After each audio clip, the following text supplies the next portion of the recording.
Hello friends, welcome to success Netra.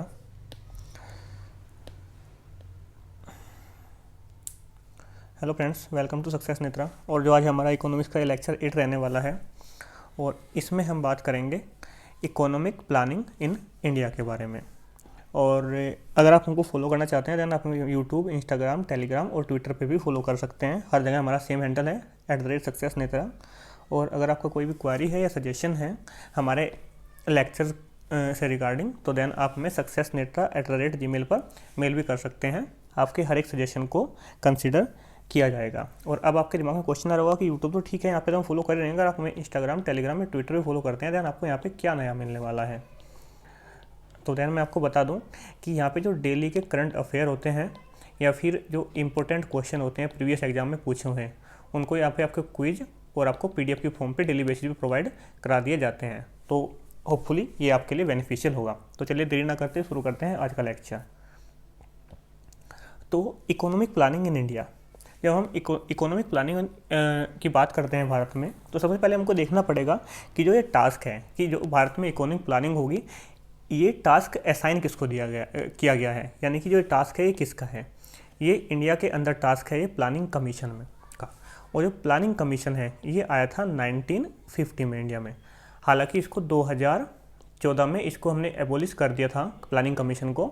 और 2015 से India में जो दूसरा एक ऑर्गेनाइजेशन है नीति आयोग, जिसको हम बोल देते हैं, तो नीति आयोग ने प्लानिंग कमीशन की जगह ले ली है। और जो नीति आयोग है इसकी फुल फॉर्म होती है national institution for transforming India. इसके बारे में हम जैसे जैसे आगे लेक्चर चलेगा तो हम देखेंगे। तो प्लानिंग कमीशन ऑफ इंडिया जो इकोनॉमिक प्लानिंग इंडिया के अंदर करता है, तो सबसे पहले देख लेते हैं कि इसका बैकग्राउंड क्या है, कैसे हमारी कंट्री के अंदर प्लानिंग कमीशन आया। तो इसका जो बैकग्राउंड है ये शुरू होता है विश्वेश्वरैया प्लान से। जो विश्वेश्वरैया प्लान था इसको बोला जाता है जो इंडियन इकोनॉमिक प्लानिंग है इसका फर्स्ट ब्लूप्रिंट, यानी कि सबसे पहले जो इकोनॉमिक प्लानिंग की जो नींव रखी गई थी एक तरह से, वो बोला जाता है कि जो विश्वेश्वरैया प्लान था इसके कारण रखी गई थी। यही इसका फर्स्ट ब्लूप्रिंट था। और जो इसका पूरा पूरा क्रेडिट है, जो क्रेडिट जाता है वो जाता है M विश्वेश्वरैया को। और जो M विश्वेश्वरैया थे ये कौन थे, ये मैसूर स्टेट के दीवान थे। दीवान का मतलब होता है जो टैक्सेशन वगैरह का काम देखते हैं उसको हम दीवान बोलते हैं। जैसे दीवानी वो होते हैं ना, दीवानी कोर्ट, न्यायालय, तो उसको हम बोल देते हैं आपका ये दीवान थे। यानी जो टैक्सेशन वगैरह सिस्टम देखते हैं वो पूरा कंट्री की इकोनॉमी और मैसूर स्टेट की जो इकोनॉमी है वो इनके हाथ में थे, एक तरह से हम बोल सकते हैं। इनकी एक बुक आई थी प्लान्ड इकोनॉमी ऑफ इंडिया 1934 में, और उसी के आधार पे जो प्लान था ये बेस्ड था। और जो विश्वेश्वरैया जो प्लान था इसका जो फोकस था, इसका फोकस किया गया था डेमोक्रेटिक कैपिटलिज्म। कैपिटलिज्म आपका क्या होता है, कैपिटलिज्म आपका होता है पूंजीवादी व्यवस्था, पूंजीवादी व्यवस्था। और डेमोक्रेटिक आपका हो जाता है लोकतांत्रिक, यानी कि आपका एक तरह से लोकतांत्रिक पूंजीवाद पे इस पर ध्यान किया गया था। और आपका इंडस्ट्रियलाइजेशन, डेमोक्रेटिक कैपिटलिज्म और इंडस्ट्रियलाइजेशन, इन दोनों पे फोकस किया गया था इसमें। जैसे कि आज के समय में आपका यूएसए में आपको डेमोक्रेटिक भी मिलेगी और वहाँ पे जो बड़ी बड़ी इंडस्ट्री है वो भी आपको अच्छे तरीके से मिलेगी। और इसका जो टारगेट था, इनको वन डिकेड के अंदर जो इनकम थी वो डबल करनी थी, यानी कि 10 साल के अंदर इनको डबल इनकम करने का इन्होंने टारगेट रखा था। लेकिन हुआ क्या, जो ब्रिटिश गवर्नमेंट थी, क्योंकि 1934 की बात है, तो उस समय पे जो इंडिया था वो आज़ाद नहीं हुआ था, तो उस समय जो ब्रिटिश गवर्नमेंट थी उसके द्वारा इस प्लान को फॉलो नहीं किया गया, तो इतना ज़्यादा इम्पैक्ट इसका नहीं पड़ा। लेकिन जो इकोनॉमिक प्लानिंग इन इंडिया है उसकी जो नींव थी वो इसी प्लान से मानी जाती है। अब चलते हैं नेक्स्ट स्लाइड पर। इसके बाद क्या आया, इसके बाद आया 1934 में फिक्की प्रपोजल। जो फिक्की क्या है, फिक्की की फुल फॉर्म है जो federation of Indian chambers of commerce and industry. जो फिक्की है ये एक कैपिटलिस्ट थे, यानी कि जो भारत के जो पूंजीवादी थे उनकी एक ये संस्था थी, ऑर्गेनाइजेशन थी। इसकी फुल फॉर्म है federation of Indian chambers of commerce and industry. और इसके जो प्रेसिडेंट थे उस टाइम पे ये थे NR सरकार। और जो इन्होंने फोकस किया था, इन्होंने एक जोर दिया था इस बात पे कि इंडिया के अंदर में एक हाई पावर बॉडी होनी चाहिए, एक नेशनल प्लानिंग कमीशन ये होना चाहिए। वो जो एक हाई पावर बॉडी होगी, एक नेशनल प्लानिंग कमीशन होगा, यानी कि एक ऐसा कमीशन, एक ऐसी आप बोल सकते हैं संस्था या फिर एक ऐसा आयोग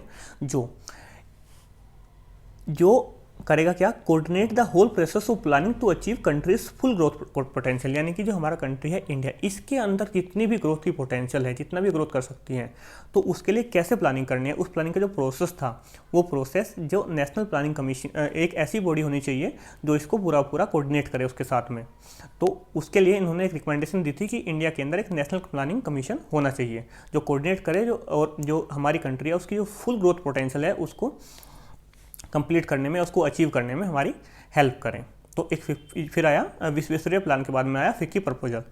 इसके बाद में क्या हुआ, इसके बाद में 1938 के अंदर आया कांग्रेस प्लान। जो कांग्रेस प्लान था ये किसका इनिशिएटिव था, यानी कि किसके एक तरह से इनिशिएटिव का मतलब किसने इसकी प्राथमिकता की थी, यानी प्रथम व्यक्ति कौन, किसका एक तरह से मान सकते हैं कि ये विचार था। तो ये सुभाष चंद्र बोस का ये इनिशिएटिव था कांग्रेस प्लान। और इसके अनुसार क्या किया गया कि एक नेशनल प्लानिंग कमेटी यानी कि नेशनल एनपीसी की एक 1938 में स्थापना की गई। और जो नेशनल प्लानिंग कमेटी थी इसके जो चेयरमैन थे वो कौन थे, पंडित जवाहरलाल नेहरू, यानी कि भारत के first prime minister of India. First prime minister India जो थे पंडित जवाहरलाल नेहरू, ये इसके चेयरमैन थे। और इस जो नेशनल जो ये हमारा बना कांग्रेस प्लान, इसके अंदर में क्या हुआ, टोटल कुछ मेंबर्स इसमें लिए गए। जो टोटल मेंबर्स थे इसमें 350 मेंबर थे। इसमें जो मेंबर थे 350 में जो 15 मेंबर थे मेन, ये तो आपके जो नेशनल प्लानिंग कमेटी थी इससे लिए गए। और इसके अंदर में 29 और भी कुछ सब कमेटी थी, यानी कि टोटल 15 मेंबर हमारे नेशनल प्लानिंग कमेटी के हो गए और कुछ जो 29 सब कमेटी थी इन सब के मिला के टोटल 350 मेंबर हो गए। और इनको एक टास्क दिया गया कि आपको आप जो चीज़ें हैं अभी की जो इकोनॉमिक कंडीशन है इंडिया की, ऐसे हम ग्रोथ कर सकते हैं, उसका आप एनालाइज कीजिए और एक रिपोर्ट पब्लिश कीजिए। लेकिन हुआ क्या कि उसी टाइम पे देखिए, बात है 1938 की। 1938 में जो कांग्रेस प्लान आया था, लेकिन इसके अंदर बाद में क्या हुआ कि सेकेंड वर्ल्ड वार हो गया, द्वितीय विश्व युद्ध 1939 से 45 तक। और इसी के साथ में इसी बीच में क्विट इंडिया मूवमेंट हो गया 1942 के अनुसार। और आप जानते हैं कि क्विट इंडिया मूवमेंट के अंदर क्या था कि जो कांग्रेस के मेन लीडर थे उनको जो ब्रिटिश गवर्नमेंट है उन्होंने जेल में डाल दिया था। तो इनकी जो रिपोर्ट थी वो सेकेंड वर्ल्ड वार और क्विट इंडिया मूवमेंट यानी कि भारत छोड़ो आंदोलन, इन दोनों के कारण जो है वो रिपोर्ट डिले हो गई। और इन्होंने जो अपनी रिपोर्ट थी वो पब्लिश की 1949 में।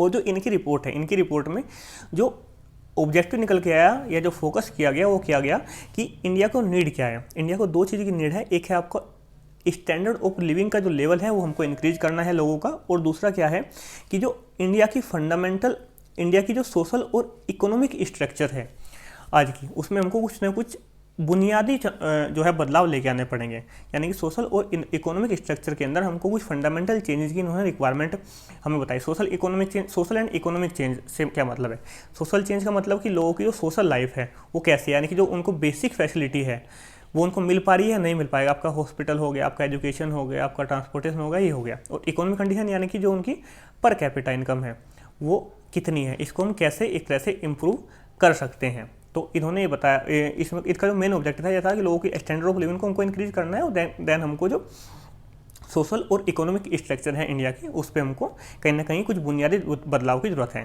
तो ये 1938 का जो कांग्रेस प्लान था ये इसके बारे में हो गया। आई थिंक आपको क्लियर हो गया होगा। अब चलते हैं नेक्स्ट स्लाइड पे। इसके बाद में क्या आया, बॉम्बे प्लान 1944 और 1945 के बीच में। जो बॉम्बे प्लान था इसको तैयार किया था जो इंडिया के उस समय पे 8 जो मेन इंडस्ट्रियलिस्ट थे उन लोगों ने इसको तैयार किया गया। इसमें आपका JRD टाटा हो गया, GD बिरला हो गए आपके, ऐसे मतलब आपसे कोई भी नाम नहीं पूछेगा मोस्ट प्रोबेबली। आप बस मैंने आपको बता दिया JRD टाटा और फिर GD बिरला, टोटल 8 इंडस्ट्रियल थे इंडिया के। उन्होंने इस प्लान को तैयार किया था और इन्होंने क्या बताया कि अगर इंडिया को इकोनॉमिक डेवलपमेंट करना है तो उसके अंदर स्टेट का इंटरवेंशन होना ज़रूरी है। स्टेट का इंटरवेंशन मीन टू से यानी कि जो हमारी कंट्री है उसकी जो गवर्नमेंट का जो है आपका इंटरवेंशन जरूरी है। यानी कि इन्होंने एक तरह से, एक होती है फ्री मार्केट, मैंने आपको प्रीवियस लेक्चर में बताया कि फ्री मार्केट आपकी क्या होती है, वो क्या होती है फ्री मार्केट। इन्होंने एक तरह से बताया कि फ्री मार्केट इकोनॉमी नहीं होनी चाहिए, कुछ ऐसे सेक्टर होने चाहिए जहाँ पे हमारी जो गवर्नमेंट है वो इंटरवेंशन करे। क्योंकि जैसे मैंने आपको बताया था कि मार्केट इकोनॉमी और आपकी नॉन मार्केट इकोनॉमी में क्या होता है कि लोगों का प्रॉफिट जो फोकस होता है वो सिर्फ आपका प्रॉफिट मेकिंग सेक्टर पे होता है। जो नॉन मार्केट इकोनॉमी होती है, उसमें ऐसा नहीं होता है, गवर्नमेंट का कंट्रोल रहता है। तो इन्होंने यही किया कि जो स्टेट इंटरवेंशन है वो ज़रूरी है। उसका रीज़न यही है कि अगर स्टेट इंटरवेंशन नहीं करेगा, यानी कि जो कंट्री गवर्नमेंट है वो इसमें इंटरवेंशन नहीं करेगी, तो कहीं ना कहीं जो फोकस पॉइंट रह जाएगा वो सिर्फ प्रॉफिट मेकिंग सेक्टर इंडिया के अंदर डेवलप कर पाएंगे, बाकी नहीं कर पाएंगे। इन्होंने बताया कि इसके जो ऑब्जेक्टिव थे, जो इसके मेन ऑब्जेक्टिव थे प्लान के, वो थे एग्रीकल्चर की रीस्ट्रक्चरिंग इनको करने को बताया, यानी कि जो इंटरमीडिएटरी है, यानी कि जो बिचौलिए होते हैं उनको ख़त्म करना है, और आपका जो मिनिमम प्राइस है फसल के लिए वो कहीं ना कहीं फिक्स करने की ज़रूरत है। रैपिड इंडस्ट्रियलाइजेशन, यानी कि बहुत इंडस्ट्रियल का जो सेक्टर है उसको हमको रैपिड बहुत तेज़ी से ग्रोथ करने की ज़रूरत है। जो इंडिया के अंदर इकोनॉमिक इनइक्वालिटीज़ है इसको हमको रिड्यूस करने की ज़रूरत है। जो सोशल वेलफेयर के प्रोग्राम है, यानी कि मिनिमम वेजेज एक्ट लेके आना है, राइट टू वर्क या फिर सैनिटेशन, ये सब चीज़ों पे फोकस करने की रिक्वायरमेंट है। दैन ये हमारा बॉम्बे प्लान था 1944 से 1945 तक जो के बीच में जो आया था। इसके बाद में क्या हुआ, इसके बाद में आया गांधीनियन प्लान 1944 के अंदर। तो जो ये प्लान था ये प्रेजेंट किसने किया, ये प्लान प्रेजेंट किया सिमरन नारायण अग्रवाल। ये सिमरन नारायण अग्रवाल थे, कौन थे, ये थे एक्स गवर्नर ऑफ गुजरात। ये गुजरात के एक्स गवर्नर थे, और इनका जो इम्फेजिस था, इन्होंने जो इम्फेज किया, यानी कि एक तरह से इम्फेज का मतलब एक तरह से जोर दिया जिस बात पे, वो था इकोनॉमिक डिसेंट्रलाइजेशन। इकोनॉमिक डिसेंट्रलाइजेशन का मतलब क्या है, मैं आपको बताता हूँ अभी। और जो एग्रीकल्चर कोटेज इंटरप्राइज, इन पे फोकस देने की जरूरत है। जो इकोनॉमिक डिसेंट्रलाइजेशन का मतलब क्या है, इकोनॉमिक डिसेंट्रलाइजेशन देखिए दो तरह का होता है। सेंट्रल हमको समझना होगा सेंट्रलाइजेशन क्या होता है। सेंट्रलाइजेशन का मतलब होता है केंद्रित, यानी कि एक ही जगह पे जितनी भी एक्टिविटी है वो सब केंद्रित हो जाए। और डिसेंट्रलाइजेशन का मतलब क्या होता है, जो ये केंद्र है इससे हमने जो चीज़ें हैं इनको अलग कर दिया। तो यानी कहीं ना कहीं इन्होंने फोकस क्या किया कि हमको अपनी जो इकोनॉमी है उसको सेंट्रलाइज नहीं करना है, उसको हमको अलग अलग क्षेत्रों में कहीं ना कहीं जिस तरह भी मतलब ग्रोथ के हमको चांस दिखते हैं, देन उस तरफ से हमको इसको मूव होने देना है। फॉर एग्जांपल आप समझ लीजिए कि अगर हमको दिखता है कि हम क्या क्या कर रहे हैं कि हमने फोकस कर लिया कि हर चीज़ में सिर्फ गवर्नमेंट का वो रहेगा, गवर्नमेंट का वो रहेगा, इंटरवेंशन रहेगा, लेकिन गवर्नमेंट का इंटरवेंशन यानी कहीं ना कहीं जो हमारी इकोनॉमी है वो सेंट्रलाइज हो गई गवर्नमेंट के, मतलब हमारी जो गवर्नमेंट है सरकार के ऊपर केंद्रित हो गई। लेकिन डिसेंट्रलाइज का मतलब ये है कि ठीक है कुछ चीज़ें हमने ऐसे दे दी कि जहाँ पे गवर्नमेंट की रिक्वायरमेंट है, लेकिन कुछ चीज़ें जहाँ पे गवर्नमेंट की रिक्वायरमेंट नहीं है उनको हमने डिसेंट्रलाइज कर दिया, हमने प्राइवेट सेक्टर को भी उनको दे दिया। तो इन्होंने इसी तरह से इकोनॉमिक डिसेंट्रलाइजेशन आप समझ सकते हैं कि जो चीज़ें गवर्नमेंट जहाँ पे गवर्नमेंट वर्क कर सकती है दैन वो उसको दे दिया, जहाँ पे गवर्नमेंट वर्क नहीं कर सकते हैं वहाँ पे इन्होंने प्राइवेट सेक्टर में भी इनको जाने दिया। एग्रीकल्चर और जो कोटेज इंडस्ट्री, कोटेज इंटरप्राइज का मतलब क्या होता है, कुटीर उद्योग। कोटेज का मतलब होता है आपका कुटीर उद्योग। कुटीर उद्योग में से जो छोटे छोटे उद्योग है, जैसे आपका जो आपका ये होगा कॉटन है, इसका वेविंग करना, आपका कारपेट बुनना, आपका हैंडीक्राफ्ट का हो गया या आपका सिल्क का हो गया, ये जो छोटे छोटे उद्योग है इनको भी कहीं ना कहीं इन पे भी फोकस करने की रिक्वायरमेंट है। तो ये गांधीनियन प्लान के अंदर दिया गया था। फिर इसके बाद में क्या आ गया कि 1945 के अंदर आया पीपल्स प्लान। पीपल प्लान को तैयार किसने किया था, पीपल्स प्लान को तैयार किया था एम.एन. रॉय ने। और इन्होंने क्या किया कि एग्रीकल्चर और इंडस्ट्रियलाइजेशन इन्होंने दोनों पे इक्वल इम्फेसिस यानी कि दोनों पे सेम इन्होंने फोकस किया था। अब 1950 के में क्या आया, 1950 में आ गया इसके बाद में सर्वोदय प्लान। जो सर्वोदय प्लान था ये डिजाइन किसके द्वारा किया गया था, डिजाइन किया गया था जेपी नारायण, जयप्रकाश नारायण जी के द्वारा। और जो कंसेप्ट था, ये कंसेप्ट था आचार्य विनोबा भावे का। और इसमें जो इम्फेसिस किया गया यानी कि इसमें जो जोर दिया गया जिस बात पे वो था सेल्फ रिलायंस यानी कि आत्मनिर्भर।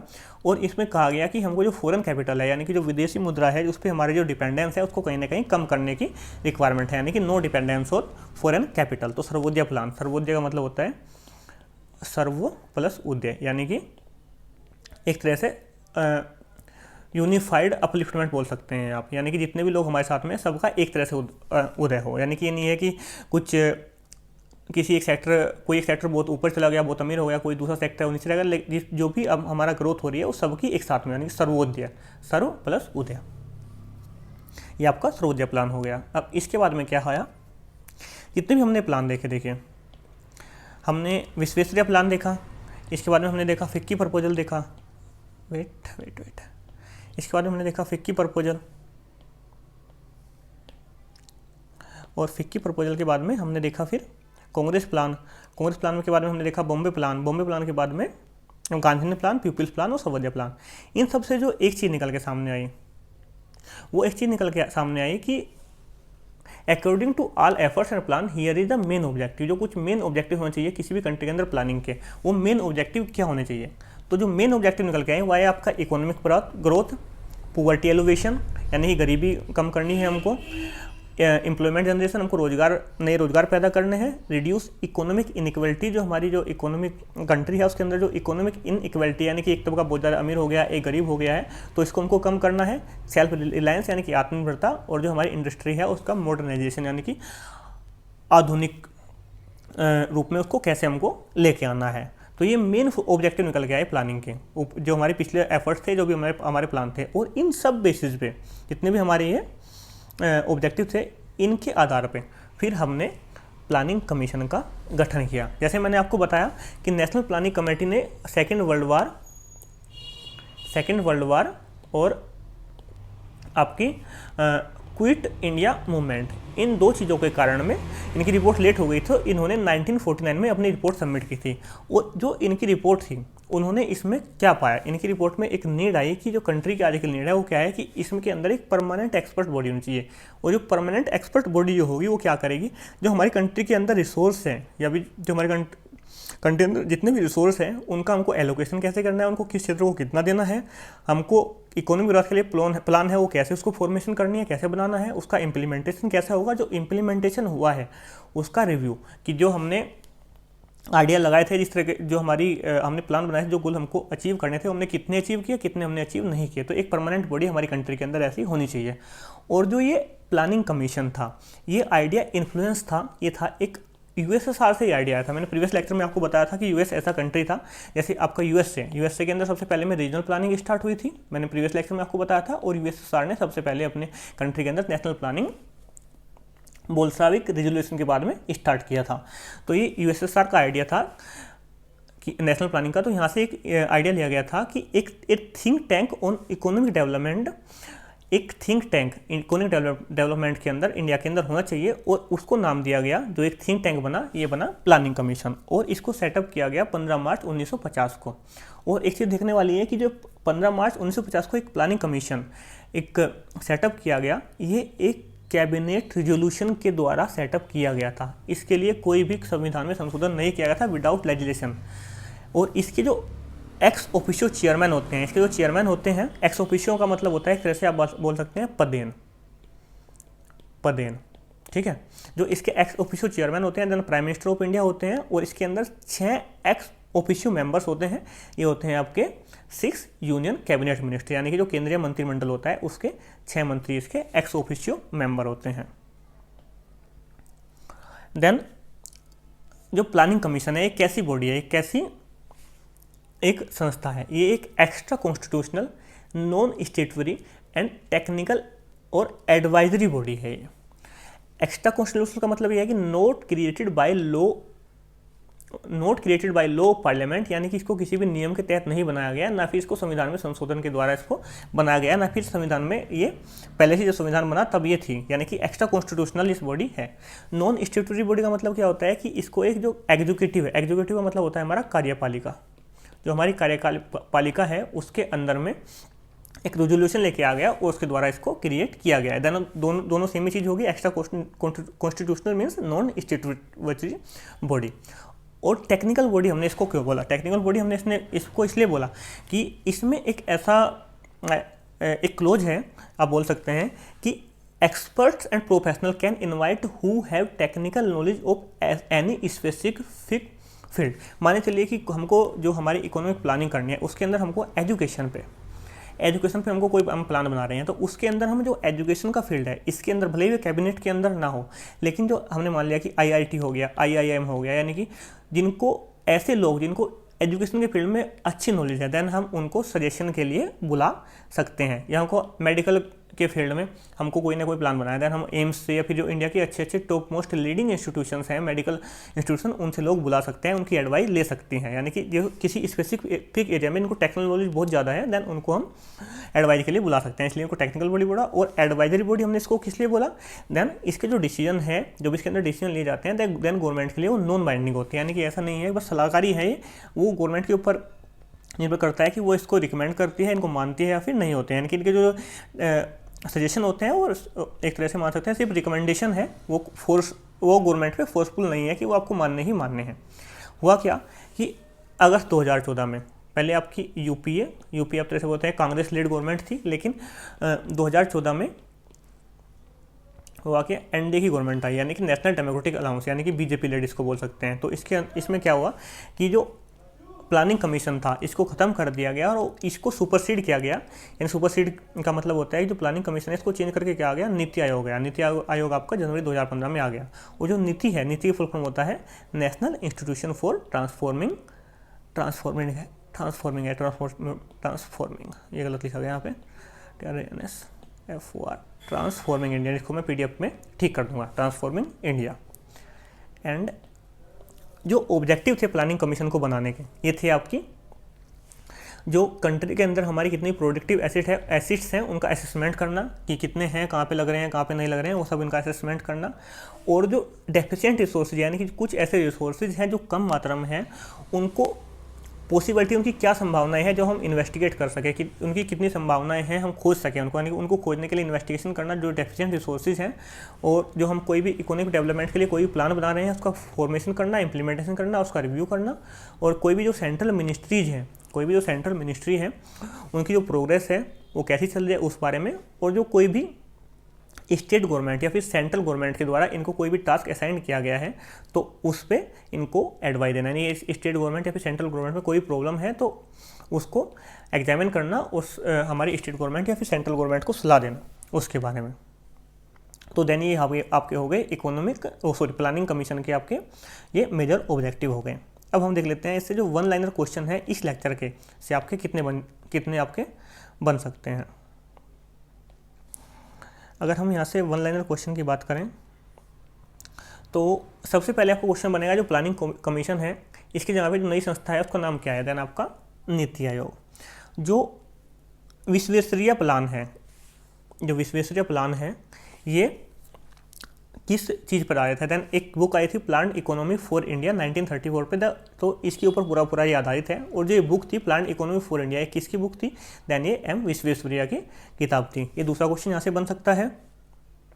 तीसरा आपसे यहाँ से क्वेश्चन बनेगा जो फिक्की प्रपोजल था ये कब आया था, देन आपका 1934 में आया था। जो फिक्की था यानी कि फेडरेशन ऑफ चैम्बर, जो फिक्की है इसकी फुल फॉर्म से पूछी जा सकती है, federation of Indian chamber of commerce and industries की फुल फॉर्म हो गई। इस टाइम फिक्की प्रपोजल है, उस टाइम प्रेसिडेंट कौन थे, एन सरकार। ये आपके यहाँ से क्वेश्चन बन सकते हैं। जो कि थर्ड स्लाइड है, देन आपका जो कांग्रेस प्लान है ये कब आया था, 1938 में। किसका इनिशिएटिव था, देन सुभाष चंद्र बोस का इनिशिएटिव था। इसका जो नेशनल प्लानिंग कमेटी थी वो कब गठित की गई थी, देन आपका 1938 में गठित की गई थी। कांग्रेस प्लान के समय चेयरमैन कौन थे, पंडित जवाहरलाल नेहरू थे। ये आपसे नहीं पूछेगा, ये पूछ सकता है आपके जो नेशनल प्लानिंग कमेटी है इसके अंदर कितने मेंबर, देन 15 मेंबर्स थे। सेकेंड वर्ल्ड वॉर कब हुआ था, 1939-1945। क्विट इंडिया मूवमेंट कब शुरू हुआ था, 1942 के अंदर।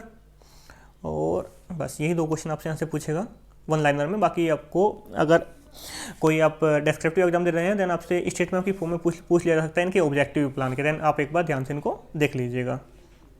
जो बॉम्बे प्लान है, बॉम्बे प्लान कब आया था, 1944 से 1945। किसके द्वारा तैयार किया गया था, देन इन्होंने 8 जो इंडियन इंडस्ट्रियलिस्ट थे उसके द्वारा इसको तैयार किया गया था। नेक्स्ट स्लाइड से आपका जो क्वेश्चन बनेगा, देन जो गांधीनगर प्लान था कब आया था, 1944 में। किसके द्वारा प्रेजेंट किया गया था, देन सिमरन नारायण अग्रवाल के द्वारा इसको तैयार किया गया था। प्यूपिल प्लान है वो किसने तैयार किया था, देन आपका एम एन रॉय ने तैयार किया था। सर्वोदय प्लान किसके द्वारा डिजाइन किया गया था, देन आपका जेपी नारायण। और किसका कंसेप्ट था ये, विनोबा भावे का। देन आपसे यहाँ से बन सकता है जो सर्वोदय प्लान कब आया था, 1950 के अंदर आया था। किसके द्वारा डिजाइन किया गया था और किसका ये कंसेप्ट था, ये क्वेश्चन आपका इस स्लाइड से बन सकता है। नेक्स्ट जो आपका स्लाइड है इससे आपका डेस्क्रिप्टिव फॉर्म में अगर कोई आंसर राइटिंग आप कर रहे हैं देन आपको वहाँ पे हेल्प करने वाला है। नेक्स्ट आपका जो प्लानिंग कमीशन है, प्लानिंग कमीशन के अंदर जो नेशनल प्लानिंग कमेटी थी इसने अपनी रिपोर्ट कब जारी की थी, 1949 के। जो इंडिया के अंदर प्लानिंग कमीशन है उसका जो आइडिया वो कहाँ से आया है, देन यूएसएसआर से इसका आइडिया आया है। इसकी प्लानिंग कमीशन की स्थापना कब की गई थी, देन इसकी मार्च 1950 को इसकी स्थापना की गई थी। इसकी स्थापना कैसे की गई थी, देन इसका कैबिनेट रेजोल्यूशन के द्वारा इसकी स्थापना की गई थी। जो इसका चेयरमैन होता है वो कौन होता है, प्राइम मिनिस्टर ऑफ इंडिया। ये आपसे पूछ लिए जा सकते हैं। और देन आपसे पूछ लिया जा सकता है कि जो प्लानिंग कमीशन है कैसी बॉडी है, देन आप कि एक्स्ट्रा कॉन्स्टिट्यूशनल, स्ट्यूटरी, टेक्निकल और एडवाइजरी बॉडी है। ये क्वेश्चन मोस्टली बहुत एग्जाम में ये पूछा गया है। देन आप इसको, ये डायरेक्ट कीवर्ड है, आप इनको देख लेंगे, देन आप इसको अटैम्प्ट कर देंगे। जो प्लानिंग कमीशन है उसको कब खत्म किया गया, देन आपका अगस्त 2014 में। प्लानिंग कमीशन की जगह कौन सी संस्था है, मैंने आपको पहले बताया, नीति आयोग। कब आया था, 2015 के अंदर में। नीति की फुल फॉर्म क्या है नीति आयोग की, national institution for transforming India, ये इसकी फुल फॉर्म है। और बस ये आपसे जो ऑब्जेक्टिव है, देन ये आपसे किसी डेस्क्रिप्टिव एग्जाम के अंदर पूछे जा सकते हैं। तो देन थैंक्स फॉर वाचिंग, आज के लिए इतना ही। अगर वीडियो लाइक आया होगा तो देन कीप सपोर्टिंग, और अगर आप हमें फॉलो करना चाहते हैं देन हमारे इंस्टाग्राम, टेलीग्राम और ट्विटर सबकी लिंक आपको डिस्क्रिप्शन बॉक्स में मिल जाएगी।